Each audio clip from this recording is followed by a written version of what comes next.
Hey guys, so here's the deal. Joseph Smith claimed that the Book of Mormon was translated from an ancient set of gold-colored metal plates. Joseph was permitted to show this ancient record to several people who could then testify to the world that they were actually real.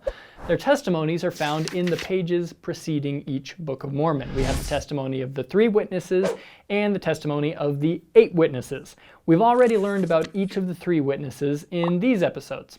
And in this episode, we're going to look at the 8 witnesses. So let's get going.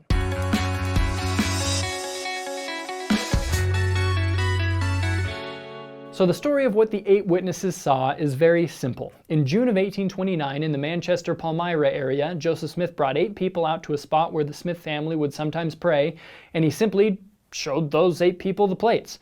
There were no angels, there was no celestial glory, it was one dude showing the plates to 8 other dudes on a normal summer afternoon. What's better than this? Guys being dudes. 4 of the witnesses were brothers, Christian, Jacob, Peter, and John Whitmer, along with their brother-in-law, Hiram Page. The remaining 3 were 2 of Joseph Smith's brothers, Hiram and Samuel, as well as his father, Joseph Smith Sr. They testified that Joseph has shown us the plates of which hath been spoken, which have the appearance of gold. And as many of the leaves as the said Smith has translated, we did handle with our hands. And we also saw the engravings thereon, all of which has the appearance of ancient work. We have seen and hefted, and know of a surety that the said Smith has got the plates of which we have spoken. And we give our names unto the world, to witness unto the world that which we have seen. And we lie not, God bearing witness of it. And sure enough, those 8 witnesses held to their testimony for the rest of their lives. Even Jacob Whitmer, John Whitmer, and Hiram Page, who all later either left or were excommunicated from the church, continued to testify that those plates were real. They could have thrown Joseph under the bus. Whoa, speed bump! And denied the whole thing. It would have been so easy to just say, you know what, I think Joseph pulled the wool over our eyes. But they never do. There's one really cool story about John Whitmer that occurred in 1839 in Missouri, not long after he'd been excommunicated. The Saints had been forced out of Missouri, but a guy named Theodore Turley stuck around to settle some of the church's financial business. John Whitmer shows up with like 5 other guys, the infamous anti-Latter-day Saint Samuel Bogart among them, and these guys start pressuring Turley to deny his testimony. Turley turns to John and asks John what he thinks about the Book of Mormon, having been one of the witnesses of the plates. John replies, I now say I handled those plates. There was fine engravings on both sides. I handled them. Naturally, Turley then asked him if he accepted the translation of the plates. Speaking of the engravings on the record, John said, well, I cannot read it, and I do not know whether it is true or not.